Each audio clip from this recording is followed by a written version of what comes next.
There we go. Okay, sorry. Hello, everybody. Sorry. I'm 2 whole minutes late. Because as it turns out, I have to fix my display from stream earlier the other day from the pod. I'm 2 whole minutes late because I took too long getting downstairs to do things, and I had to restart my computer, and it took an extra minute because there was an update that I did not expect on my PC, and so it took me an extra minute to get here. I also literally didn't reset, dude. I'm like I've dropped the ball so hard today. My God, I didn't even reset my dashboard, my Streamlabs dashboard for like my revenue counter and everything. My God, I gotta fix everything. Super chat goal, my membership goal. I didn't do nothing, man. My God, I am behind today. My God. Shame. I bring great shame. Oy vey. 2 minutes late. How do I refund my membership? I know. Listen. I know. The sheer audacity. First, he doesn't stream yesterday. Now he bans us. Now he's late. Not even prepared. I know. The audacity. No, I needed to catch up on sleep yesterday. I was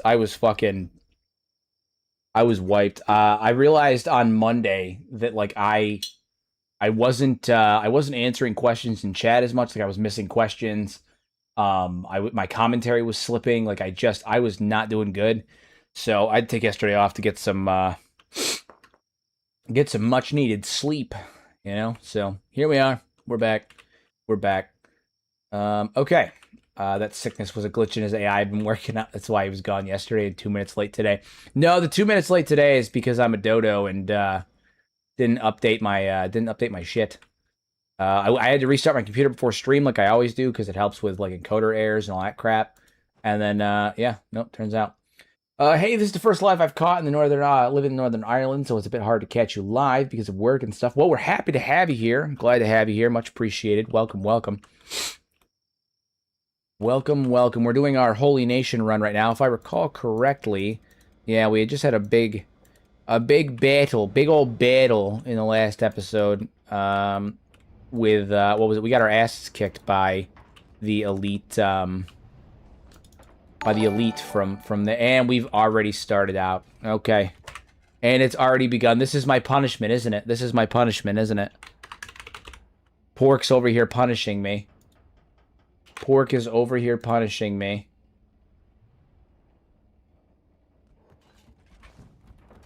Oh my God. All right, hop to it, boys. Shit.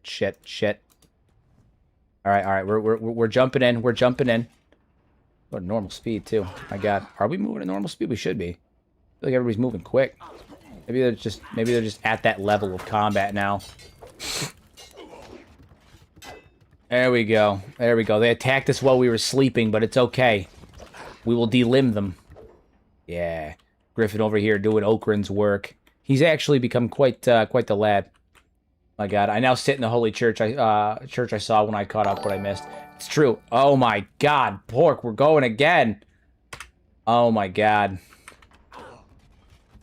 He calls in more. He calls in reinforcements now. And we've knocked Griffin out. He just starts knocking Griffin out.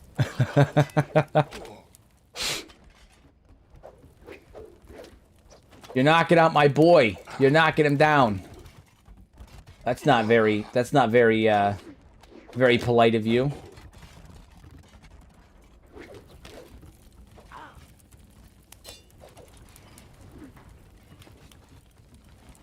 I recruited Griffin for the first time, and all of the times I've played Kenshi, he was always on the floor, pathetic as the Holy Nation. I like Griffin because he's seeking the truth of the Holy Nation, right? Like he's looking for the truth of the Holy Nation. He wants like more information on them beyond like the Phoenix's propaganda. He wants to dive into the reality behind it. Like he's an interesting character because he's not interested in the the proselytizing and the propaganda. He wants to know what's going on, which I find admirable. I find it admirable.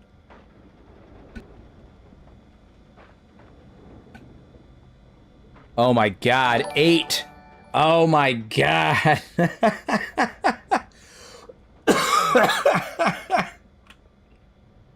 Pork, you absolute animal. You absolute animal. 2, 3. Oh my god. Oh my god. Warriors, assemble.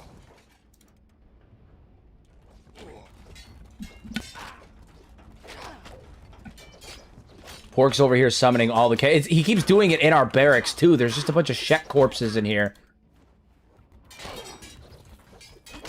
Thankfully, Riel's the butcher, the absolute butcher, man. The butcher of Okran. The butcher of Okran, indeed. This is my punishment. I'm 2 minutes late, and this is what happens. I finally get my voice back, and this is how you treat me? Oh, my God. You're knocking my boys out.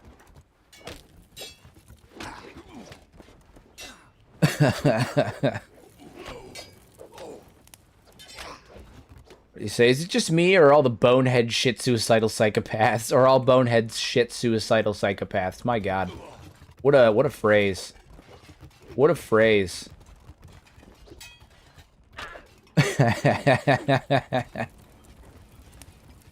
Okay, well, on the upside, most of these guys are fucking dead, so woo on that.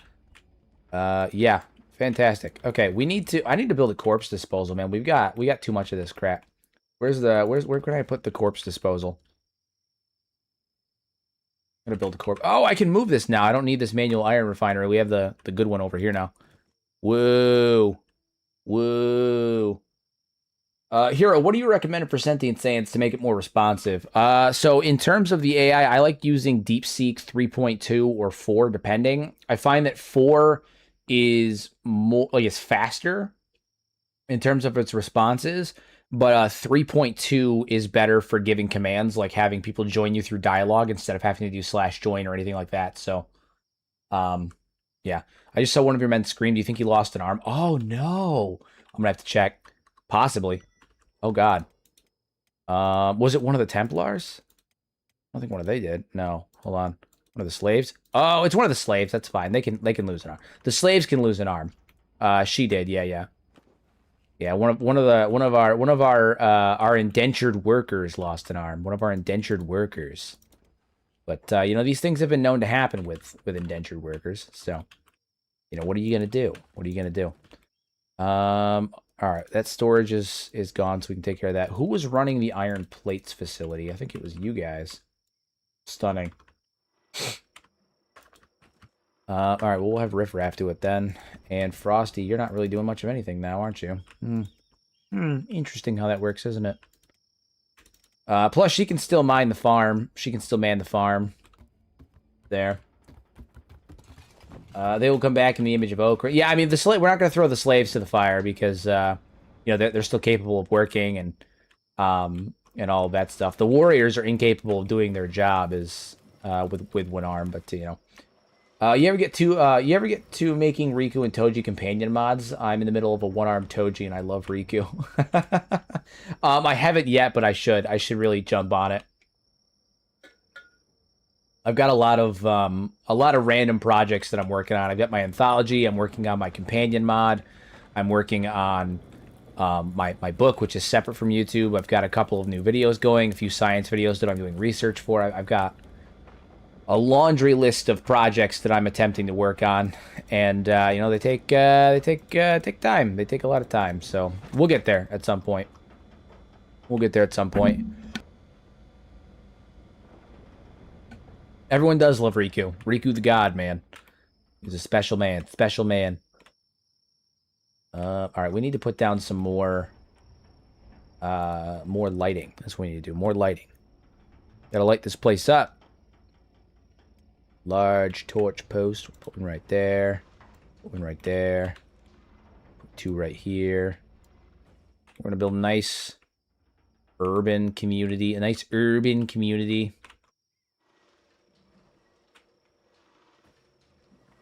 Of that. Put you right there. Right there. And right there. Good. Good. That's the way we like it. Nice.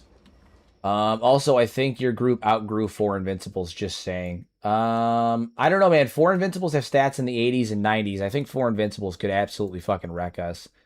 Absolute worst case though, if someone dropped four Invincibles and they went down like that, I would double it. I would double it. I'm not gonna. I don't want anyone to feel ripped off. Right. The point is to make it fair. That's why I change the donos all the time. Um, but no, I think four Invincibles would give us a hard time. I do think four Invincibles would give us a hard time. But if I was wrong, I would double it free of charge. I heard you talking about your book in the last stream. I think what time period is supposed to mirror, or is it mirror more of an extreme alternate reality with like mana punk thing going on? It's more of an extreme alternate reality. If you wanted to compare it to a time frame, imagine like a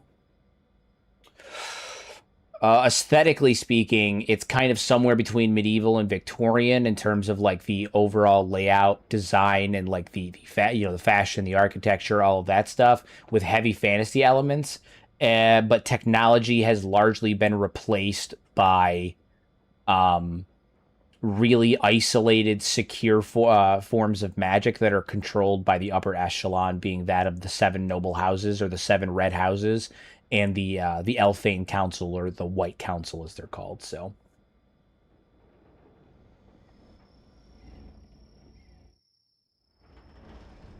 okay, so we need a little bit more work being done on that house there. I want to see Riku and Igor team up versus Catlan and his thralls. Dude, Riku would fucking decimate Catlan and his thralls. It wouldn't even be a contest. It wouldn't even be a contest. I feel like he would just start sweeping, literally sweeping. He would just start sweeping. Okay, so I wanted to add a couple more buildings because I really want to add to the rural look, and I got to figure out. This episode is when I'm going to figure out how I'm going to like secure the central keep, right? Like I got to figure out what I'm doing with that. You know what? Actually, I have an idea. I have an idea. Where are you? Watchtower. Grabs the watchtower. Am I going to block the entryway to the church though? Because that's not. I can't do that. Yeah, we can't do that. We can't be doing that. Oh no, we're Okrening. Yeah, this particular run per request, we are the Okrins. We are those of the Okrin design. We are Okrening. It's true. It's true. True.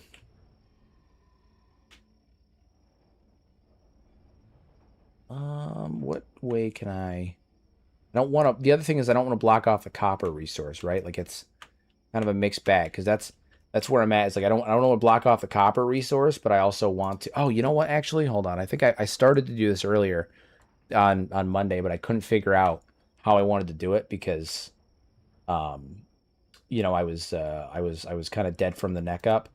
So, but now that I'm not absolutely stupid from being sick, I might be able to come up with like a workable solution.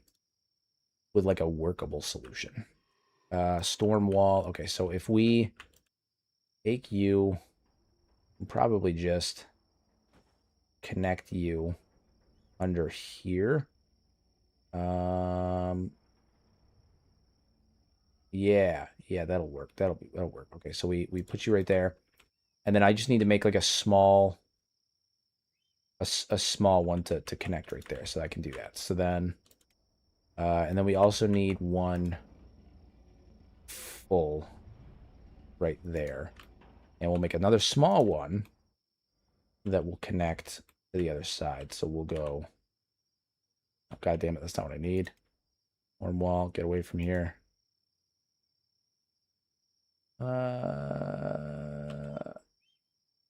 I think those two should be enough. Maybe one, two, maybe one. Stunning. Okay. Good.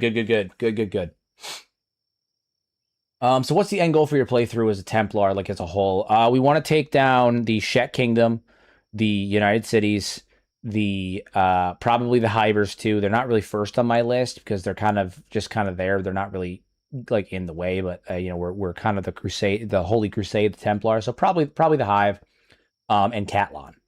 That's the really big one. So Catlan, But the main ones are the United Cities, the United Cities, the Shet Kingdom, and Catlan. I never really liked the Holy Nation other than their land. Even their dirt is better than those zealots. I mean, the Holy Nation are just as bad as everybody else. It's kind of a mixed bag. They're not. It is what it is. It is what it is. They make it easier to hate them, but it's not that they're worse than everybody else. It's just that they're more open about it, which makes it easier. I like the idea of magic and science being parallel but conflicting, and like EMPs affecting mana fields, nukes wiping out entire pantheons via mana being disassembled and dispersed by forces. Yeah, that's an interesting idea. That's pretty badass.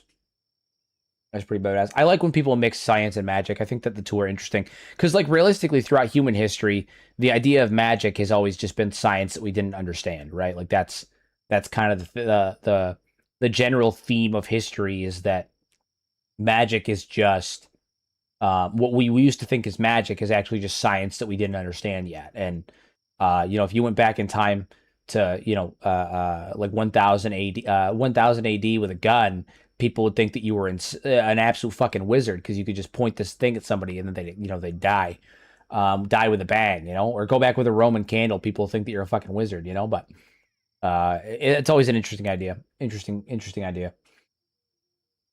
The moral relativism of the player character hating factions based on their personal inconveniences. Yeah. How much of this game is just going to be extremely stable? Is just going to be having extremely stable access to food cubes. So fun fact: we're actually primarily subsisting on ration packs that we steal from. I say that we steal, that we liberate from Western Hive caravans that still don't seem to get the hint. You'd think after we killed like 4 or 5 of the caravans that have come here, they would remember that they'd realize to stop sending caravans here. But what are you gonna do? Mage uses giant mouse glue boards to take down an army via a wicked magic. It's true. It's true. It's true. Okay, so speaking of which, what is our vibe with the Western? Yeah, so Western Hive's -7, so they're slowly coming around to they've lost like 4 caravans, and they're slowly coming around to the fact that they're not gonna make it. They ain't gonna make it. They're not gonna make it. Been exploring Kenshi, came across the Forbidden Isle, wondering what makes it forbidden. I gotta remember which area is the Forbidden Isle. There's so many different areas that are named different things. I gotta remember which one's the Forbidden Isle. I could probably tell you if I remember where it is. Forbidden Isle. Gotta remember Stormgap Coast. Oh, that's where the spider factory is. Yeah. It's not forbidden because it's forbidden in the sense that like going there is incredibly dangerous, right? Like the spider factory is there. So the spider factory, well, it's not operational anymore. It's over here, right? Well, the spider factory is not operational anymore. It is in terms of making new spiders, right? A lot of people think the spider factory is actively pumping out new security spiders. It's not. That technology and the ability to do so, all of the materials that were mined to make them has stopped since the fall of the First Empire. So the spider factory is not actively making new spiders. What it is doing is repairing and reconfiguring and repurposing the existing spiders. Now, with all of that being said, the Forbidden Isle is forbidden because it's one of those areas that people don't come back from, right? Like it's not worth exploring because it's incredibly dangerous. It's like going to the Ashlands or going to Sonaris Dark, right? Like these are areas that are incredibly dangerous. Most tech hunters, most explorers don't go there. They make it forbidden. They claim that it's forbidden because going there is a death sentence. There's no reason to, there's no reason to go there. Hey, your Kenshi is showing. I would say so. I would say so. It's showing just a little bit. Just a little bit. Just a little bit. Are you going to liberate the Black Desert City? Probably, yeah. Yeah. We'll probably go there and wipe them off the face of Kenshi at some point. Wipe them off the face of Kenshi at some point. Excuse me. Don't mind me.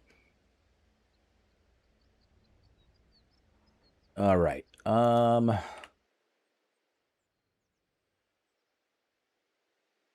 All right, so we got to get our buildings and stuff figured out. But first things first, we need to get everybody rested up from fucking Pork's random assault. When are you gonna do an Iron Man run? I mean, no save run. I mean, Tony Stark. I mean, I don't. I do not mean a no save run. I mean Tony Stark. What? Well, define what you mean then. Define exactly what you mean. Because like I don't do. Oh, you mean like a literal Iron Man run then? Okay, okay, like a literal Iron Man run. Okay. Um, I I don't know. I don't think there's a question I know how to answer. I I don't know. Where's Alexa at? Oh, there she is. Okay. Stop sleeping. Get up. Get to work. Get to work. Avengers Assemble. Literally. So funny. Did the Skellies forget how to build themselves? I feel like memories. I feel like the memories would be there even if they lack the skill. They could just practice. They could just practice for a few decades and be master artisans. That's not. The problem is that skeletons are incapable of creating in the sense that they can't create new ideas, right? They don't know how the technology worked. They don't have the information for how it worked. And because they don't have the information for how it worked, they can't recreate it. And because they can't recreate it, they just can't make more. Additionally, one of the big problems with the factories wasn't that I doubt the skeletons never knew how to build themselves. I'm sure they did back when they were connected to the mainframe where that information was given to them. But after they destroyed the mainframe, that information was oh, ever knew. Okay, yeah, I was gonna say when they were connected to the mainframe, they probably did know how to build themselves, like how the technology worked and all of that stuff. But also, um, now that the mainframe is gone, they're not connected to any kind of mainframe. They're not regularly being updated with information. They're not, connected to the greater data bank of all the information that they need to create new things to function properly, to mimic innovation, because they're AI that functions very similarly, as far as we can tell, to like generative AI as we see it, where they scour a database of resources and compile the information together and then create something new based on that compiled information. As far as we can tell, that's how they work. And now that they don't have that database of information, they're very limited in what they can do because they don't have like a roadmap to work off of, right? They're not really capable of learning or innovation in that sense. They can only move forward with things they understand. Now, if a human comes along and discovers that information again, right? Like if a human or if a Shaq or a Hyber came along and figured out how to build skeletons and then showed them, they could probably do it, right? Because now they would have an outside resource that was capable of creating and understanding that information, and they could follow through with it. But they're kind of at the mercy of the technological advancements in the level of the current times. So it's an LLM AI missing 99% of its data set. Exactly. Yeah, pretty much. Pretty much. It's an LLM that's not able to connect to the internet anymore. It's got no data. It's got no nothing, It's got nothing in its bank. They also do resets so they don't get insane. Yeah, but the reset doesn't affect their memory as far as we can tell. Uh, you know, as far as we can tell, the memory portion of the reset is a lie of convenience. The resets are real, the skill loss is real, the emotional stability that comes as a byproduct of resetting is real. The memory loss is a convenient lie they tell so that way they don't have to accept any kind of responsibility or retribution for the crimes they committed in the past. Saying, why are you leaning back in your Pope chair? Sayan's leaning back in his Pope chair, and I find that really funny. Find that really funny. Why is the Ashlands the way that it is? Because the Ashlands, they were using the volcanoes from Sonaris Dark. And so they were using the volcanoes from Sonaris Dark to generate geothermal energy as a source of power. And they were using cleanser units to keep the area free from ash that was raining down from Sonaris Dark. After the First Empire fell, there was nothing to clean up the ash and filtrate the air. And eventually, as the cleanser units disappeared, the place just ended up getting covered. Howdy, super random question, but my buddy and I saw the Kenshi co-op video and wanted to give it a try on GitHub. But GitHub flags it as a Trojan. Is it legit? It is legit. It is not a Trojan. Your Windows Defender or your antivirus and stuff can sometimes flag it as a Trojan because it's not being used by like the traditional, like it's not being made with traditional software in the sense of like Adobe or any of that stuff. So because it doesn't have those traditional flags, it's based on GitHub and it's independent file reviews. It's basically just a string of code rather than like an exe or anything like that. Like it just it flags it because it thinks that it might be dangerous, not because it is dangerous. I promise you, it's not a Trojan. The mod author isn't making a virus or anything like that. The your Windows Defender thinks that it's a Trojan because it's basically just a string of code, but it's not. It's a mod and it's legit. It's there. It literally it does. It's you're not running an exe or anything with it, right? Like it's not even if it was like something else, it's not it's you're not running an exe, it's not deeproot or anything like that. It's a folder with a it's a folder with a .mod file. That's all that it is, right? Like there's nothing in it that's going to like burrow into your computer. It's a folder with a .mod file. It's not it doesn't have root access or anything like that. Like it's not anything crazy intensive or anything like that. It's a folder with a .mod file in it. So no, it is not a Trojan. You don't have to worry about that. I mean, the skeletons are kind of like elves now. They're very specialized. Maybe one skeleton really knew how to make the other skeletons, but that skeleton died or disconnected. I mean, it's possible. I'm sure some of them maybe had the information. The other thing, too, is that they ran out of materials. You know, when they talk about how the machines that were building skeletons stopped, um, when they're talking about how the machines that were building the skeletons stopped. They don't say that they were wiped out. They don't say that we forgot how to do it, which like they did, because otherwise Catlan's entire Second Empire was based around archaeology and recovering the old technology and understanding and studying the old technology. That's in the game files. That was what the original description of Catlan's CPU said was that the Second Empire was largely based around the reclamation and understanding and studying of old technology from the past. If they were part of the Empire and they were part of the Empire, but if they remember how to do all this stuff, they wouldn't need to center their entire society around of the Second Empire around understanding and reclaiming the technology of the past. They wouldn't need to do that, right? So that kind of shows that they were there, but they don't understand or have that tech anymore. Additionally, it says that they ran out of material, like they ran out of materials, right? That was the big thing. They ran out of materials. They said that these machines churned away, building machines until they could no longer feed themselves, which to me says that they ran out of materials. The mining stopped, right? Chances are, after the First Empire fell, a lot of those machines were probably still running.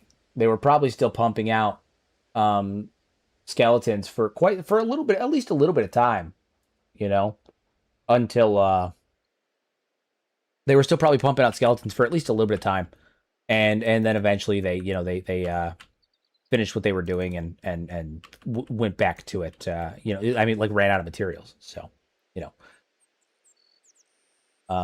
if the player enters the Floodlands with a skeleton, they say about machines building more machines to build more machines with there, and then the Floodlands are destroyed. Yeah, well, that's what I'm saying. Like they had machines building machines to build machines, but eventually they would run out of the materials to either run or operate the machines or make new machines, and eventually they'd cannibalize themselves, right? Either they're going to run out of the materials needed to power the machines, they're going to run out of the materials needed to make the new machines, or without anyone to maintain it, everything's just going to fall apart, So there was also some mentioning about humans managing to destroy skeleton production before human society fell. I don't know if there's a line specifically about that, because it's uncertain whether or not they did that. That the line in the Floodlands kind of implies that the destruction of the skeleton production happened gradually and naturally, whereas human society falling and all that stuff happened very quickly. So it's hard to say. I like your stream, bro. Getting me more into Kenshi. Just discovered it. Can I learn all the lore through playing the game, or do I have to look up the wiki? Through playing the game. A lot of Kenshi lore is hyper speculative, and it requires a lot of looking into the game and like reading notes and kind of piecing things together with environmental storytelling and character storytelling and looking at different stats and all of that stuff. So you can learn all of that through playing the game. It can be a little difficult. I would recommend using the wiki sometimes to connect things, but you can do it all in game. You can do it all in game. It might explain why obedience was used as a burial because of the quarry ran dry. Well, that's the other thing. So I have a short coming out tomorrow that talks about the quarry that is obedience because obedience in particular, I think it was an acid mine. Um, more than anything else. Like I think that because we know where iron was mined, right? Like we know iron was mined primarily in the Iron Valley. This is clearly strip mining. You can see it. It's got the evidence of strip mining. It's got the infrastructure, the scaffolding for strip mining. This was strip mines. Little Rennie, love the video about Seto. Thank you. I appreciate it. I worked really hard on it. I appreciate you. So Iron Valley was where they mined iron. They mined iron and drilled for oil in the Black Desert. This was where they were doing oil. That's why there's a lot of pipes and tubes that move oil. There's a lot of tar sands where they would store and process oil. They also did a lot of electrical configuration. They were creating microchips. They were creating, electrical components and all that stuff here. That's what was in the Black Desert. Now, Skeleton Floodlands, this was where they were building skeletons. Here, Obedience was an acid mine. They were mining sulfuric compounds here, right?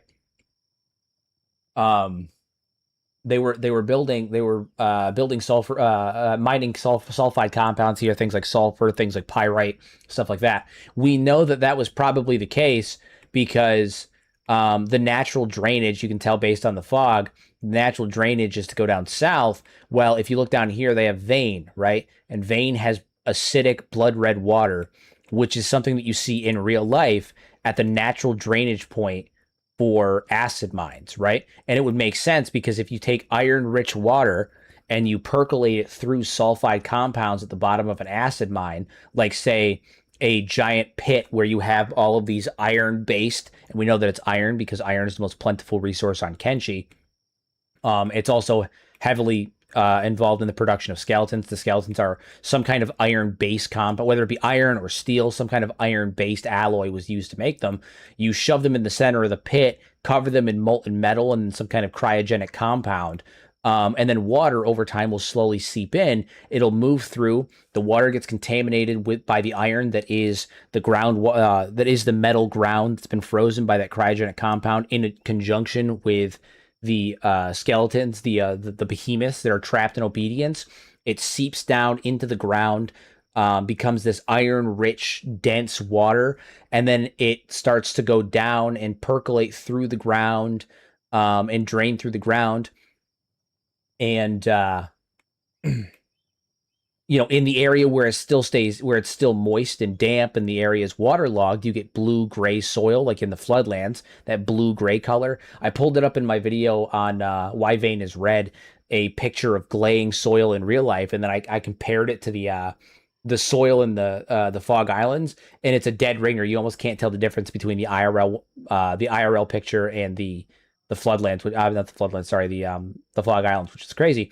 So anyway, the water drains down naturally through here and it percolates through those sulfide compounds and it reaches the drainage site, which is right here, and it creates that blood red iron oxidized water, and the acidity is from the percolated sulfide compounds that it moved through, right? So a lot of evidence indicates that vein is actually the natural drainage site for the acid mine that was obedience.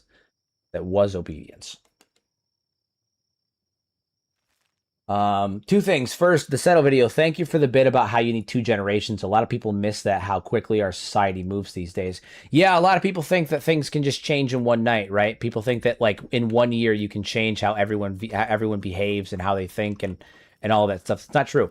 Societal change doesn't happen overnight. It takes, on average, 2 full generations to really take hold. Societal changes do not happen overnight. They take generations. You need at least 40 years, at least 40 to 50 years for any like true societal change, generational change to take root. So,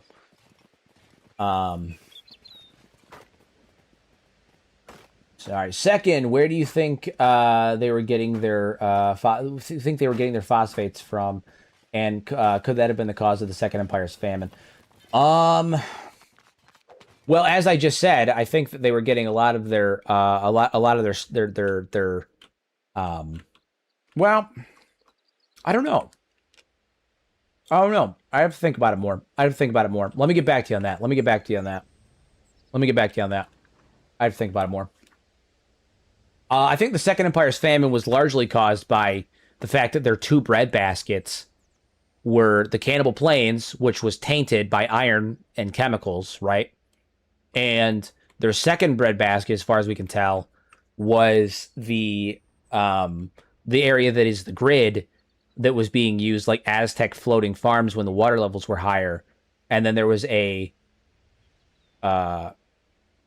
as far as we can tell, a nuclear explosion in the grid that wiped out and tainted the rest of that. So they had their two bread baskets, being that of the Cannibal Plains and that of the grid, exploded, and were both made inert and unable to be used for what they needed for. No, there was no more production of food, and that's where the famine came from. As for the phosphates question, I'd have to look. I'd have to think about it and dig in more. I'm not sure. I'm not sure. I'd have to dig in more. So I'll get back to you. I don't want to give you an answer and have it be wrong or have it be ill-informed. So I'll get back to you.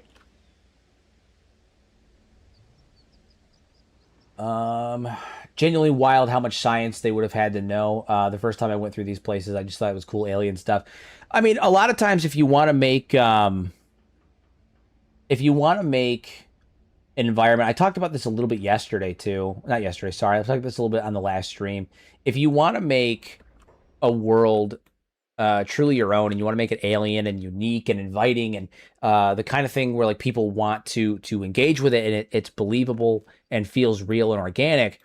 Oftentimes you just find the type of environment that you want, look up what could make it look that way, and then you build the world and the environment around those circumstances. So we use the gut, for example.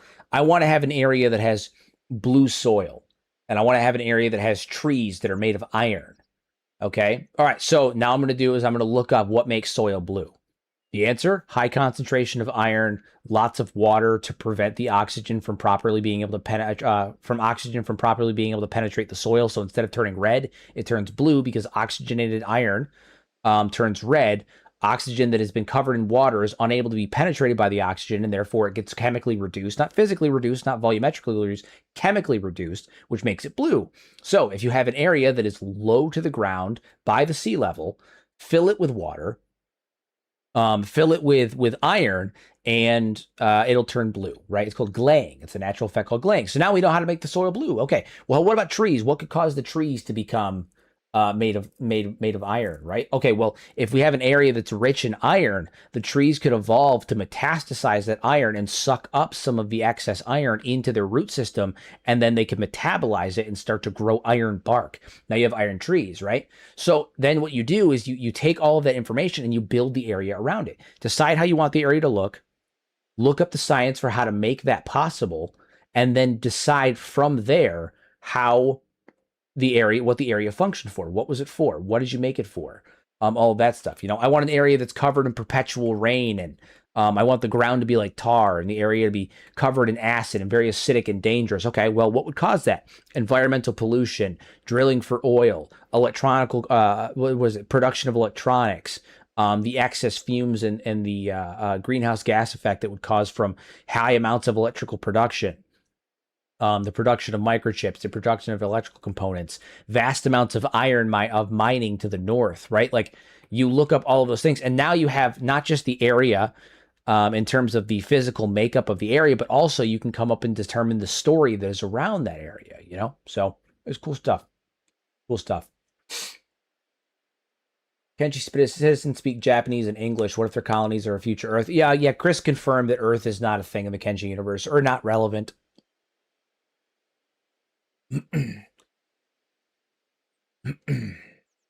Why is Okran's pride so fertile and green considering the rest of the area around it's barren? So that's an easy one. I can answer that one real quick. Firstly, the sunken area around here is actually it's very fertile. The rest of this area used to be fertile as well. All of this area used to be just as green as right here. over the last 1,000+ years, the fertility has receded. Okay. Now, the reason why this area is fertile is because, you know what? I'm going to pull it up. I'm going to pull up the map. Hold on. Get a map. All right. So I made a hypothetical map a while back, and you guys are going to laugh because of the name of it, which is fine. The name of the map in my folder is called a copy of a copy of a copy of a copy. The reason being is that every time I make a new template on Canva, I make a copy of the other one, of the old one. And so it's just a copy of a copy of a copy of a copy of a copy. So it just builds. Anyway, all right. So this is the map that I made of Kenshi 2. Okay, hypothetically. I made this map based on signs of water erosion on Kenshi. Okay, based on the visible signs of water erosion. So when I say that, what do I mean? I mean, look at things like the natural channels of water, like where water would have once forked through, right? Signs of water erosion. You can see areas where the shoreline has moved recently, right? Like the water was here, and then it was here, and now it's down here. You can see it. Visible signs of water erosion, visible signs of water, what is it, shorelines receding and all that stuff. And we know that's what it is because look, there's a small pond here, and then there's sand, and then there's an area here that shows it. There's an area here that shows it. It's progressive. You can see the slow change in the water levels. All right. So using that information, I made a hypothetical potential map of Kenshi 2. Now, Kenshi 2, we know the water levels were higher and the swamp was completely covered in water, right? We know that the swamp was completely covered in water based on dialogue in game. So using that information, I created this potential map for Kenshi 2. All right. Now, you'll notice that the swamp being fully filled with water connects to the ocean. Now, there's a phenomena that can happen in real life. It happens in places like the Hudson River and stuff. Typically, water will flow from inland out to the ocean. However, on occasion, there's examples of rivers and streams and stuff like that that flow from the ocean into the mainland. They're called tidal bores, okay? And Hudson River is a good example of this. Now, the swamp being filled with water here, the swamp is an area of high nutrients. It's very green, very lush, very fertile, okay? Look at it. It's a jungle down there, right? Absolute jungle down there. So, if the swamp is incredibly fertile and the tidal bore is what's causing the water to flow from the ocean inland, eventually it'll dig a channel away, okay? It's going to dig a channel away. And so it's going to dig its way through, and it's going to move up through into the land, and it's going to eventually settle in a natural basin where the elevation is lower, right? It's going to dig a natural basin, it's going to settle there, and then it's going to keep digging through, and eventually it'll settle out into what would eventually become the floodlands because there's no natural offlet. That's why it's called the floodlands, because there's no offlet, okay? Shark was a port city during the Second Empire, so not underwater. Incorrect. Shark was not the port city. There was a port city. Shark was built after the fact. Shark is a city in the swamp, but it is not the port city. The skeleton line that you're referring to says there used to be a port city around here back when the water levels were several meters higher. There's not a port city there anymore. There used to be a port city. Shark happens to be a new city that's in there. Shark was not the port city. So with that being said, if the swamp is super, super rich in nutrients, okay, is the ocean saltwater on Kenshi? Yes, it is. Well, presumably it is. However, natural lines will prevent the saltwater from mixing over. You can very much easily see, even in real life, like the Hudson River is not a saltwater river, but the water's flowing in from the ocean. Natural barriers will prevent the saltwater from moving through. It'll end up filtrating itself out. There's plenty of examples in real life where you can see the ocean meets a freshwater source, and the two, there's a clear line when you're looking at it from a sky view where the two don't mix. So anyway, tidal bore comes in, fills up the swamp, right? The swamp has all these rich nutrients. It digs a tidal bore, starts eroding through the ground. moves all the way up through here, ends up finding a natural basin, a natural divot for it to settle in, right? Now it's going to take all of those nutrients and minerals and all that good stuff, and as it flows up north, it's going to slowly deposit it throughout the course of the river that it dug. Until eventually, when it gets here, it's going to fill this basin up, and a lot of those nutrients and those minerals are going to settle, and it's going to make the area incredibly fertile. Not quite as fertile as the swamp because a lot of the minerals, some of the minerals, have been deposited along the way, but it's going to make it much more fertile than, say, I don't know, over here or over here in these random spots like that. It's going to deposit those minerals along with the flow of water. So the swamp is incredibly fertile. It deposits minerals as it goes up, and then it settles in the basin.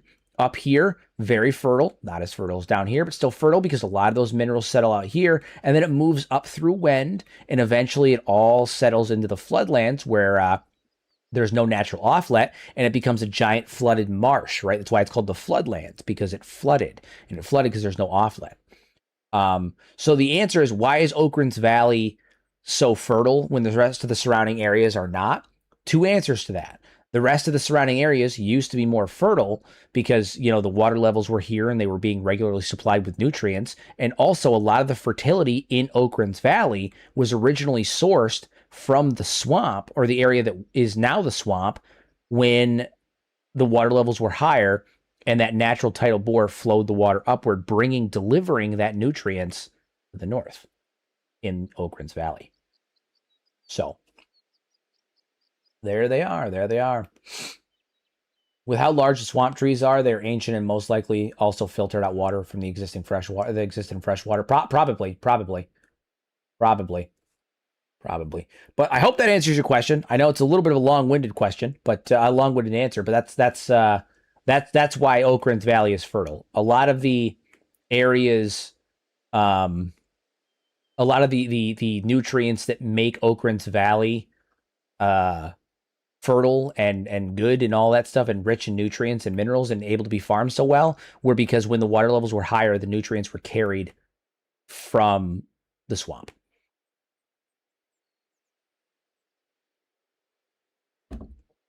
Okay. Wasn't the Great Desert a great jungle? Wouldn't there be water near it? So it wasn't, I shouldn't have used the word jungle. That's on me. It wasn't a great jungle per se. It was more likely like a forested, wooded area. I shouldn't have used the word jungle. That's entirely on me. Jungle is not the right word. It was a very forested, wooded area, very much like the Sahara. So very much like the Sahara Desert used to be a foresty, wooded area with plains and trees and all of that stuff. The Great Jungle used to be that as well. Now, wouldn't there be water around there? Yeah, but I also don't think that the Great Desert necessarily was actively still a foresty, wooded area during that time. I'm sure there was some rivers and streams and stuff here as well, but I think that a lot of that change happened during the Age of Chaos. So, yeah. Yeah. Do you think crops on Kenshi are local or adapted from another planet? Both. Both. I think a lot of the crops, I think things like green fruit and stuff like that were probably native. But then I think things like wheat and hemp and all that stuff were brought over. When they colonized the moon. So, hello, Hero. Wanted to know your thoughts. Chris Hunt said the map will be bigger in Kenshi too. You think there will be an additional landmass outward of the map? So I think there's two things at play there. Chris said the map will be 50% bigger. Okay, and there's two ways that you could interpret that. The first being that the literal scale of the map is bigger because of Unreal 2. Unreal 5. Sorry. Excuse me. Sorry, still getting over my sickness. The cough is still present, but it's not terrible, but it's still there. Anyway, in the Great Desert, those look like squiggles to me. I don't know. I mean, a lot of those are sand dunes. A lot of those are sand dunes, though, right? Like a lot of these are sand dunes. Anyway, Um, so there's two ways you can interpret the size of Kenshi 2's map. He said it's going to be 50% bigger, which means it's going to be, take half of the map, and there's going to be that much more land for us to explore. Now, on one hand, he could mean that it's literally being scaled up to be 50% bigger in the sense that, like, it's literally larger, right? It's literally larger. They're just making it functionally larger, but it's the same map. Or it could be that there's going to be new land masses to explore. Now, if the belief that we're having boats is accurate based on all of the information we have, and all, the fact that a lot of the concept art for Kenshi 2 has boats. By the way, Sat, member for a month, thank you, much appreciated. Go to behavior. Um, um, if boats are a thing, and we know that there's going to be more water on Kenshi during the time of the Second Empire, because like the water level is supposed to be higher, we're actually losing landmass as a result of all that water. So if they want the map to be 50% bigger, they're either going to have to scale it up significantly, or they're going to have to give us places to go with those boats, like other land masses, right? Like new places to explore. And I obviously I could be looking into the verbiage that was used here a bit too much, but Nat specifically during the Meet the Makers video made a comment that made a comment that was she was trying to make the factions in the world feel, exotic, right? She used the word exotic. And I always thought, I brought it up during the episode of the podcast. Oh, and caves, potentially caves too, maybe caves.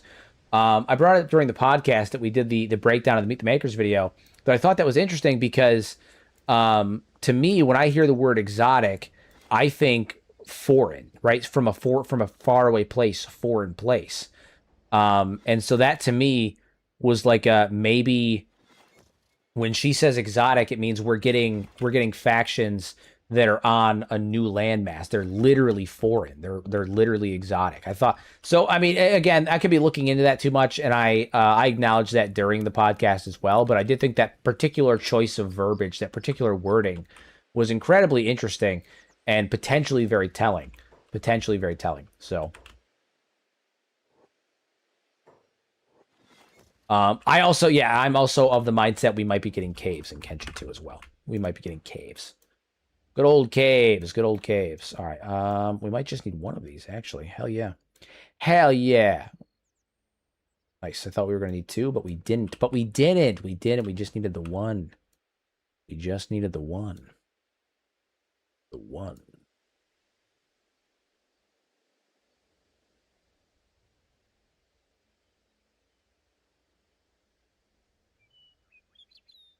Of course, you rotate from that side, you fucker.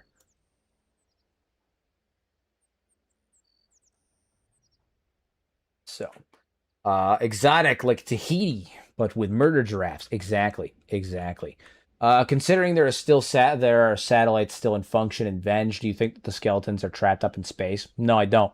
The satellites that so as far as we know, the ice satellites are not like a space station. They are effectively giant magnifying glasses that reflect the sun and use that to shoot down solar energy to the moon. They're basically giant giant magnifying glasses. I don't think they're like an actual active space station that are up there. If they were, you'd think they would have more control. They'd be able to move things around or anything like that. No, I don't think they're manned. I think they're operating independently, just doing their own thing. So, you know, um, if you were a cave, would you rather be more of a deep hole or a long tunnel? Deep hole. Kenshi stationary orbital lenses. Yeah, kind of. Yeah, I don't think that they are. I don't think they're manned. No, I don't think there's like skeletons or people up there or anything like that. No, I think they're not.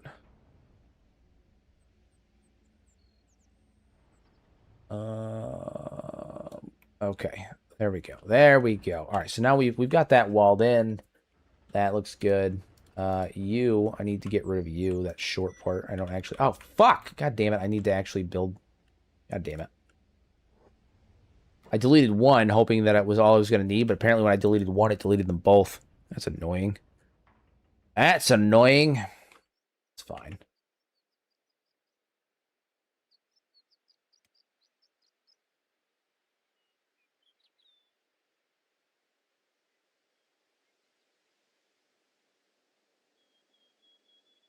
There we go.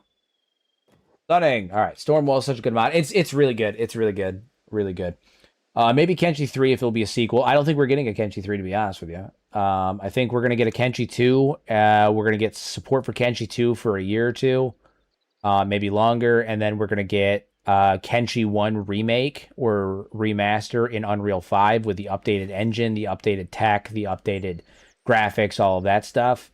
And then I think that Lo-Fi is either going to create something new within the Kenshi IP that we haven't seen before, or they're going to move on to a new IP. That would be my guess. That would be my guess. I don't think Kenshi 3 is going to be a thing.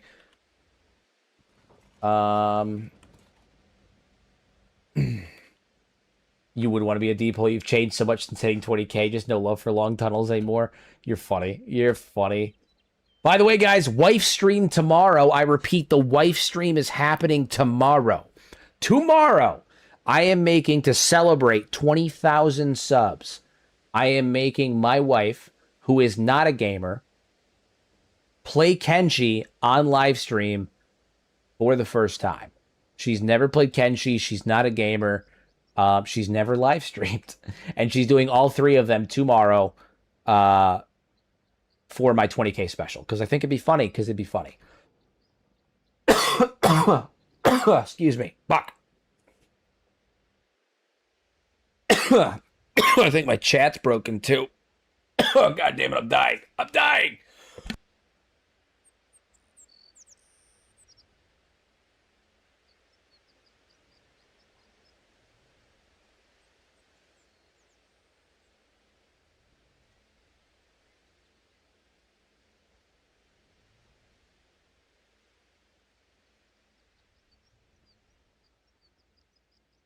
Hold on, I gotta restart my chat, guys. I'm dying. I'm hacking my fucking brains out.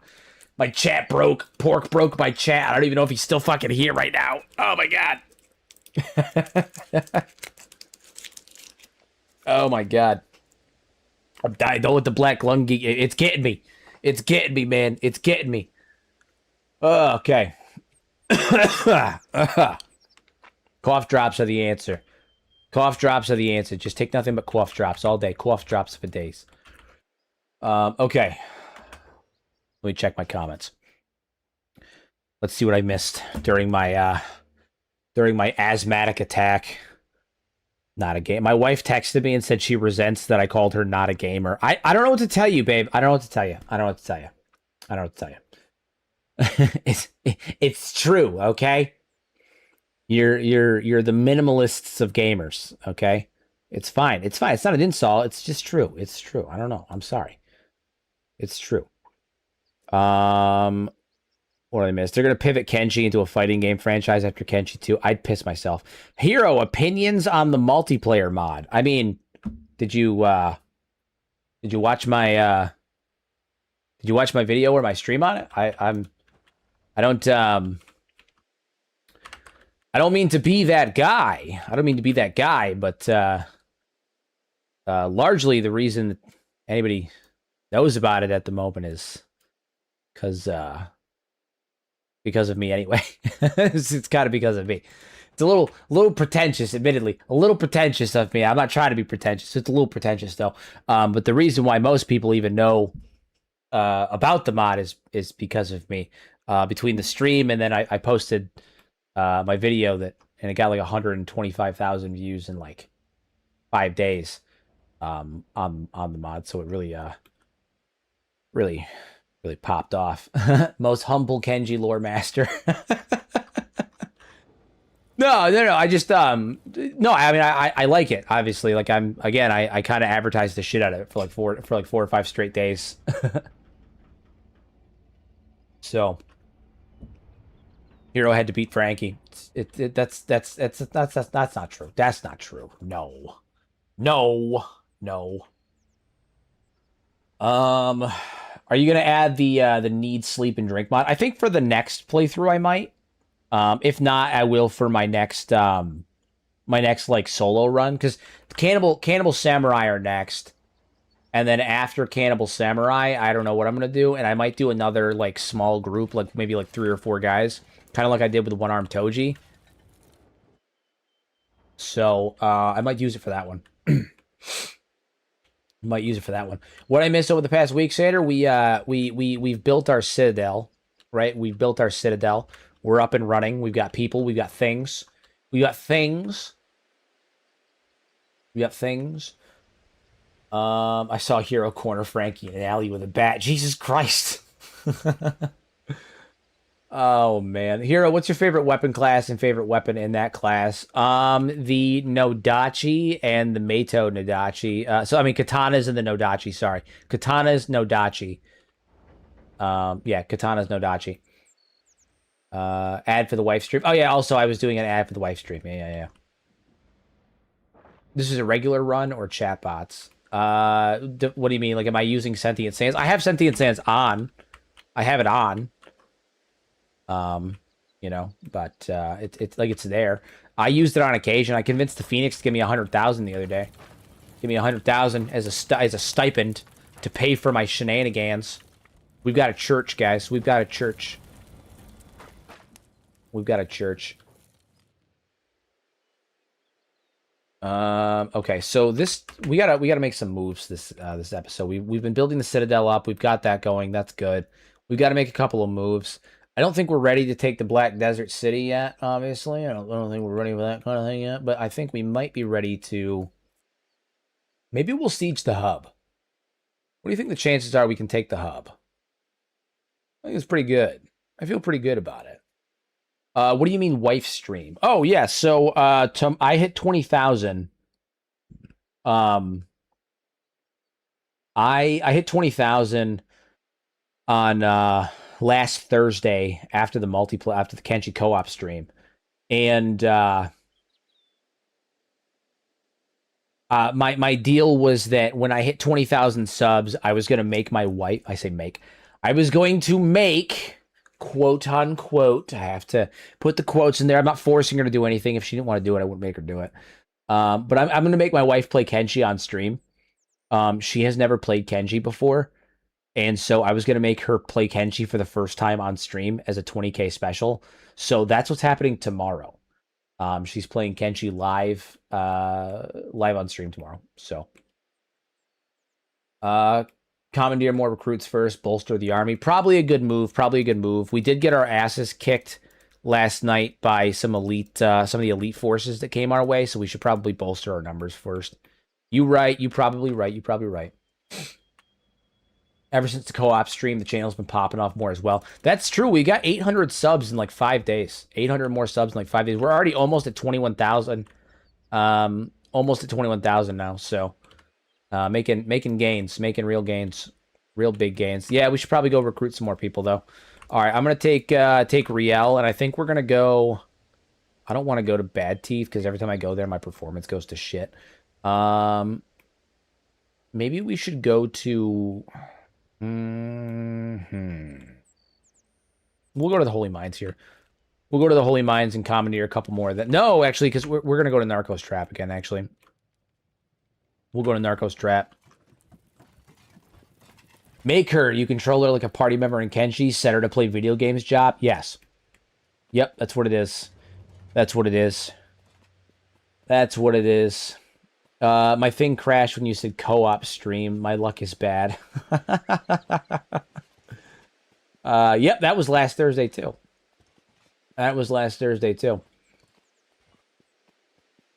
Oh man. Yeah, so I'm gonna be. What is it? We took out the Black Dragon Ninja last episode. Yeah, we took out the Black Dragon Ninja last episode, or they should be dead. We took out DMAC and Busen, so we shouldn't have to worry about them anymore. Oh, you know what? What the fuck am I doing? What am I doing? Hold on. I don't need to go to Narcos Trap. They just brought a whole bunch of people to me. There's literally a whole shit ton of paladins in my base right now and an Inquisitor that I can go up to and commandeer men from. What am I doing? What am I doing? Who is this man? Beckett? All right, let's go over to Beckett. I'm a fool. I'm a fool. I'm a fool. I'm sitting here like, why did they, like, what I'm gonna go commandeer some men from Narco's trap. That's totally what I'm gonna do. I don't need to do that. I don't even need to leave the base. They brought people to me. They brought people to me. What am I doing? What am I doing? Where's Beckett at? Where is Inquisitor Beckett? There he is. All right. I'm a fool. Okay. Attention, Inquisitor Beckett.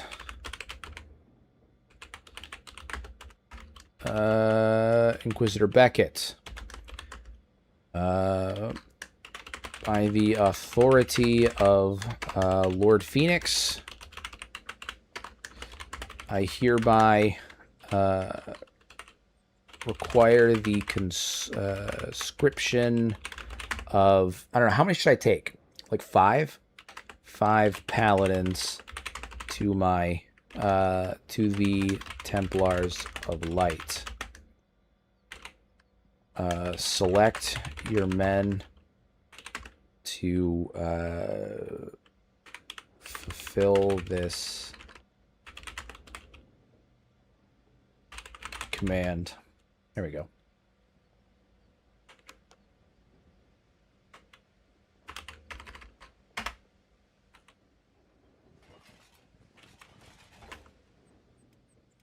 There we go.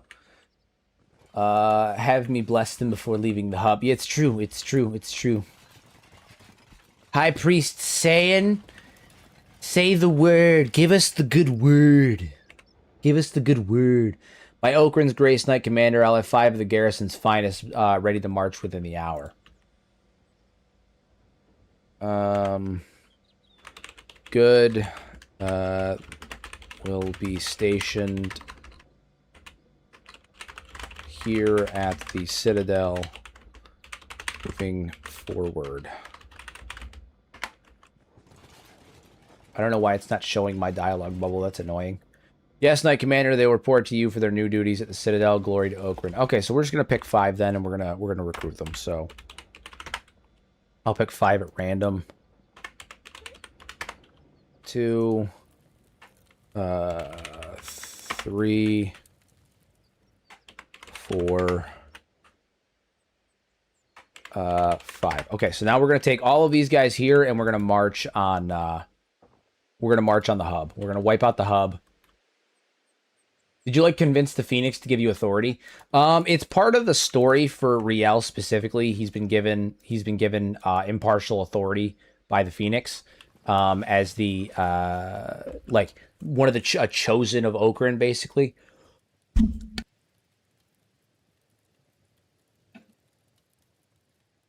Okay. So we're going to march on the hub. That is the plan for us. Yeah, we're going to head over that way.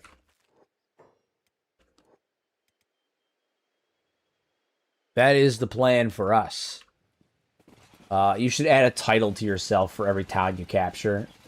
Like, what is it, like Toji did with every achievement he had? He was the Bane of the Meat Lord, the Feller of the Bugmaster, just a bunch of stuff. Just kept his long list of growing titles.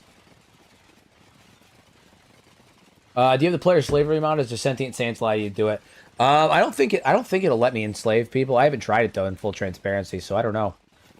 I haven't like tried to give people the slave tag. I might be able to because it's an injector, so theoretically, if I do it, it might be able to. It can affect like. It can have people join. It can have you can affect faction relations, all that stuff. So theoretically, it might. Theoretically, it might.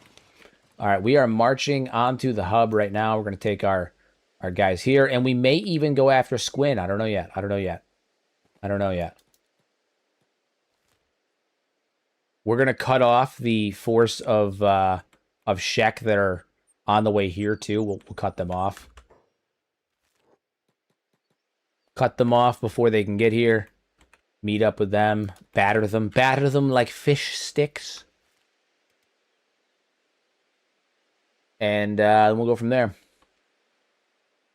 That's vanilla dialogue, woo.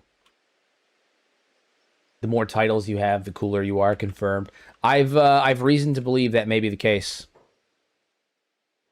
Okay, there's the Shek. That is a lot of Shek. Fuck. Okay, hold on. We may need to back up a little bit.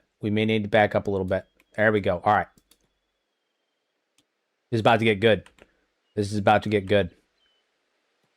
Wait for it. This is gonna be good. They're gonna walk right into this Holy Nation patrol here, and it's gonna be a bloodbath. It's gonna be an absolute bloodbath.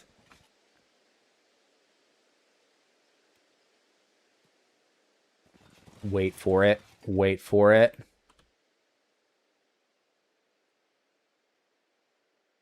Any second now. Seriously? No. This is unacceptable. Come on, guys. There we go. Jesus. So they just let him walk right through. Did you see that shit? They just let him walk right through. Now we're gonna put an end to this. Put an end to this. Take them down before they even get here. Fan-friggin-tastic. Fan-friggin-tastic.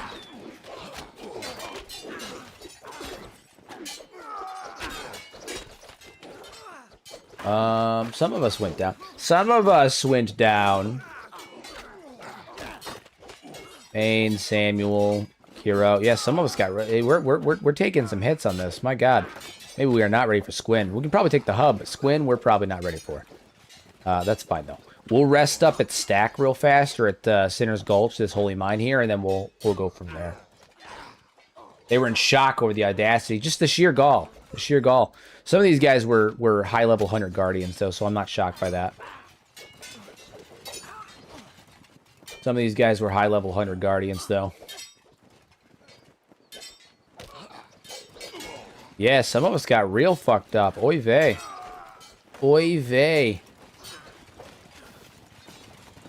I forgot the blessing. That's why we're failing. It might be. You might be right. This might be a situation where we have to go back for another training run in Bast, right? Go back to Bast, fighting the Great Bastille War. That was actually kind of a devastating force. They kind of beat the shit out of us. Like, we outnumbered them, and so that was good. We have better armor, but that was devastating. Even Riel, who's, you know, kind of a delimbing master here, got fucked up. What do you do with all those limbs? I don't know. With those, oh, what do I do with those who lose limbs? Anybody who on my side, other than like my totally voluntary labor force, they're burned at the stake. Like if one of my soldiers loses a limb, they get burned at the stake. The Templars of Light have no use for those who are incapable of continuing the fight against the enemies of Okran.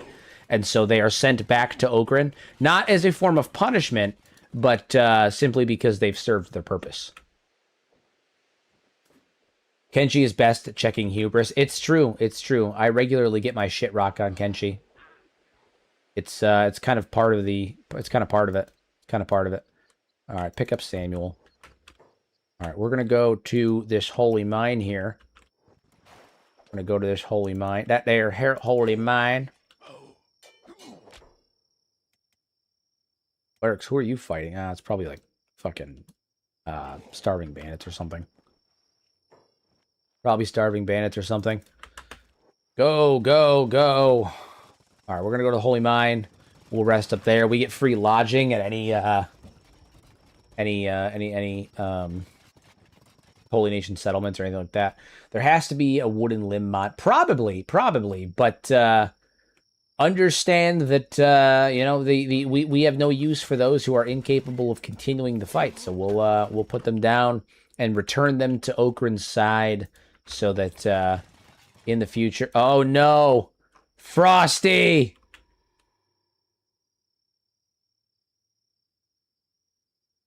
Oh no. Speaking of. All right, well. Most unfortunate. Rest in peace, homie. Your time has come. Literally. It's all right. I will carry you, brother. What a waste of life. I mean, it's the way that it is, man, with the Holy Nation. You know, that's part of it. It's part of it. That's part of it. That's part of it. It's part of the role play, part of the challenge, part of the fun. Part of what makes this run absolutely audacious. Audacious, right? The audacity to take these recruits who have given you their... You know what the fucked up part is? I have the faction description in Sentient Sands written so well that when I'm burning them at the stake, I give them their final rites with Sentient Sands, and more often than not, they thank me. They'll be like, thank you, like, I appreciate you, I'll see you on the other side, like the whole nine. The whole nine. They're just like, yes, thank you, brother. It's a whole thing. It's a whole thing. It's a whole thing. It's funny. It's funny. Funny how that works.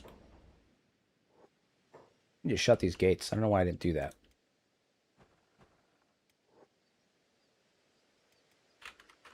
All right, so let's get in here. What is that, residential? It's fine. We're allowed to go anywhere we want. They will be reborn in the image of Okran. It's true. It's true. It's true. It's true. That's what they believe. That's true. All right, well, Frosty, we're gonna have to put you down eventually, but right now we need to rest up, get ready for the fight that's coming. Get ready for the fight that's coming. Most unfortunate. This series is either Hero burning his audience or Pork trying to get Hero killed. No in between. It's literally exactly that. It's exactly that. I heard from a video that fighting the Shek is a good way of losing limbs. It's, yeah, they hurt. They hurt you deep. They hurt me deep. They hurt me deep. We already lost a limb. We're about to lose another one. Shit's real bad. Real bad. Every faithful you burn is one more soul that haunts Catlon. It's true. It's true. It's true. We're sending them back to haunt him. It's true. Distraction cripple. He was fighting a Shek Hunter Guardian, and unfortunately they got his ass. They got his ass. They got his ass. I could only hear Pato when you said, thank you, brother. Thank you, brother. What happens if Riel gets delimbed? If Riel gets delimbed, I already talked about this. If Riel were to lose a limb, if it was... So it depends on the limb, right? If he lost his left arm, he would keep fighting because he can fight using his right arm. If he lost his right arm and was unable to fight, or if he lost either of his legs, I would have him self-immolate, and that would be the end of the playthrough. I would move on. He would self-immolate. He'd sacrifice himself as being no longer being able to serve Okran. He would self-immolate, and that would be the end of the playthrough, end of the run. We'd start the next run, being the Cannibal Samurai. So, yeah, self-immolation, baby. That's how it would go.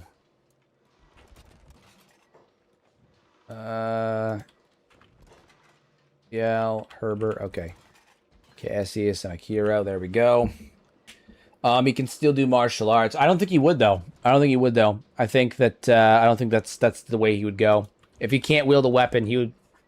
Excuse me. He'd view himself as non-effective. I think that if he lost his lost a limb and was unable to use his sword, he would self-immolate.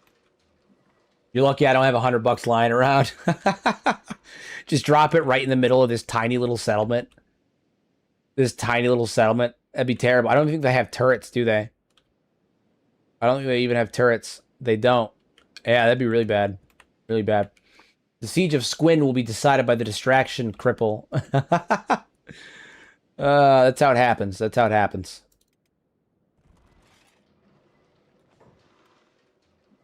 That's how it happens. Riel gets in one bad fight and loses a limb. I also have limb loss set to likely too. Like it's very frequent, so it's not great. Is Riel gonna get the Knights of the Nine helmet if you find one or no? He might. He might. I know that there's a couple of wandering like Knights of the Nine that are around, and we'll probably end up fighting one or two of them. Like there's one in the Shet Kingdom that wears the armor. The head canon that I have for that is that she stole it. She stole it, you know, as a trophy, and he'll take that. He's gonna take that. Probably take that. How we doing on healing up? Pretty good, pretty good. All right, cool. Now that we're all healed up, we're gonna grab Frosty here, and we're gonna continue our journey. Continue our journey.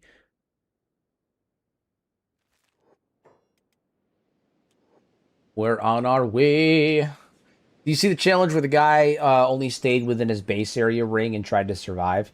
I have not. Where was the base? Where was the base at? Because depending on where you are, that's not that hard of an ask. Depending.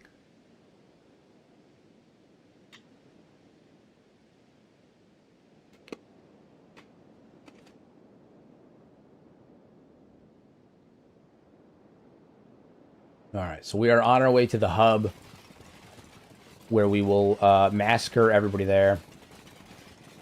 He was in the hiver. He was a hiver in some western area, western hive area. Interesting, interesting. Yeah, depending on where you're at, that's not that hard of an ask. Location would really change that. That's the Mater Dumb episode, Crimson. Okay, that explains. I need to get a hold of him. I need to get a hold of Mater Dumb and see if he's interested in I don't know, like hopping on the podcast or something sometime. Got to get a hold of that man. What is this? Broken Watchtower? What's there? What's here? Fogman playthrough when? I don't know. I haven't thought about it. Fogman's not a playthrough I thought about. Who are you? Lan? What is this? Who are you? Just one book, one, and I can get back to work. Where are they? You haven't seen a sack full of books lying around, have you? I'd swear I left it right here. Do you think the Bone Dogs might have taken it? I saw one the other day. Wouldn't be surprised if it followed me here. Just look around, will you? Books? Yes, books. More specifically, ancient science books. They possess schematics for something I'm working on. Oh, it's from the Dawn Guard DLC. Right. Right. It's from Dawn Guard. Okay. I don't have anything. I'm not dealing with you. You're looking for ancient science books? No! Unacceptable. Heathen behavior is what that is. Heathen behavior. We can't have that. Out here openly looking for ancient science books? That's unacceptable. I have to put you down. I have to put you down. Can't be doing that, sorry. Heathen behavior. Heathen. Heathenist behavior. Very heretic behavior. Yes, very, very heretic, very heathen. Very heathenous. They lock me in here? Okay, I was just say they just what the fuck? Yeah, put her right down. We will not be settling for such heathenous behavior. She's dead now. She's dead now. Good. If you have a few spare hours and you need background noise to listen to, Mater Dunn's Rock Bottom Definitive Edition is peak storytelling. Hell yeah, dude. Hell yeah, I'll take a peek. Like I said, I need to get a hold of him. People have brought him up a good few times. I've watched a few of his videos. I want to get a hold of him and see if he's interested in participating in the podcast or doing a project together or something. It'd be fun. So, gotta reach out. Anyway, continuing our journey south. Now that we've put down that heretic.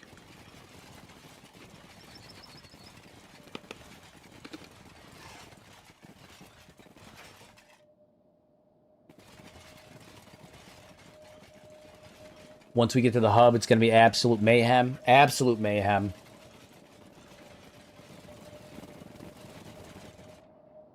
We're going to get down there, and we're going to absolutely butcher everybody there. It's going to be absolute mayhem. All right. We also, I think we should stop and take out the trade ninjas here, too. We can use that as an opportunity to grab some supplies and whatnot. We'll rest up in the bed upstairs, and then we'll go from there. Or, I mean, we could probably just march in and make, well, you know, fuck it. We're gonna march in, and we're going to make the formal announcement to all of them. Have you watched the Chronicles of Rook? Probably the best storytelling narrative video, Kenshi video out there. I don't know. I don't know offhand. I don't think so. It didn't sound familiar. I have to check. I don't know. I've watched a lot of narrative Kenshi videos, so it's hard to say. I'd have to double check. Maybe.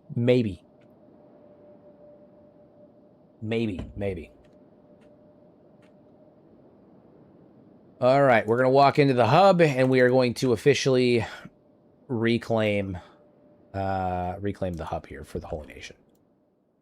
Trade ninjas. I bet they are.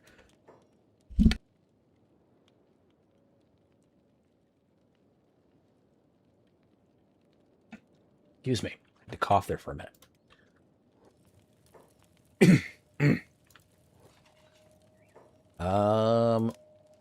All right. I need to set Frosty down here. Actually, let's set him down. Set him down. Alrighty then.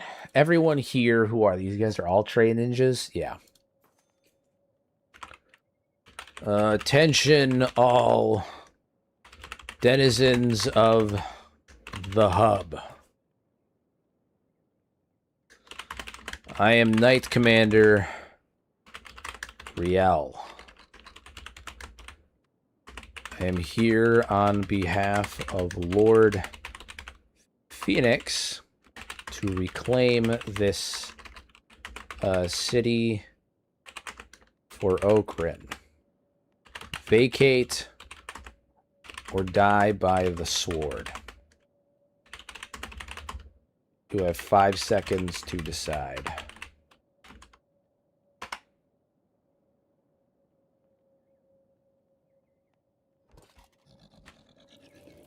See how that goes. See how this goes. Anybody? I wonder why it's not showing Riel's text. That's very interesting. I don't know why it's doing that. Did it show up in the dialogue thing here? Oh, Alexa, that's not right. Hold on. Gotta switch my squads to the front. There we go. Oh, that's why it's not showing it, because she wasn't in front. Interesting. Okay. All right. Gotta run that back. Let's try that again. Hold on. Attention. Knight Commander Riel. I'm here by the decree. I gotta run it back because I actually had the wrong character say it. Lord Phoenix. To retake this city for Okrin. Vacate or die. That is my only offer. Decide now.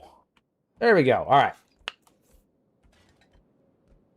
Just popped in to say rest is okay. Well, I appreciate it. I took yesterday off. I rested up yesterday. I took yesterday off. We're good to go. We're good to go. We're there. We're good to go.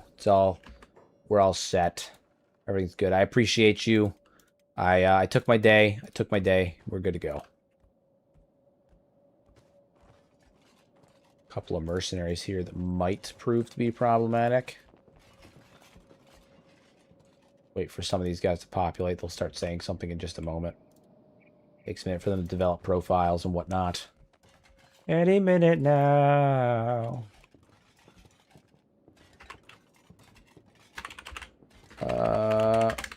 Final chance.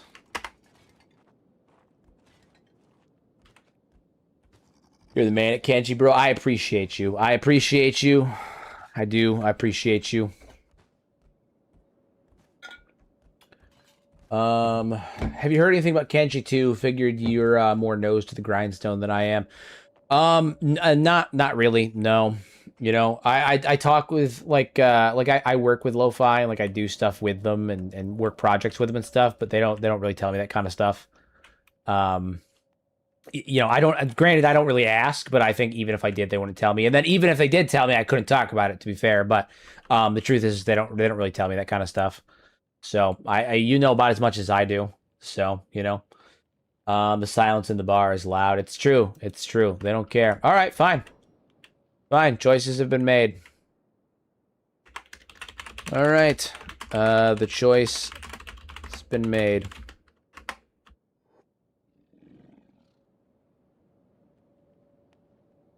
The Flatskin speaks of choice. We've already chosen to stay.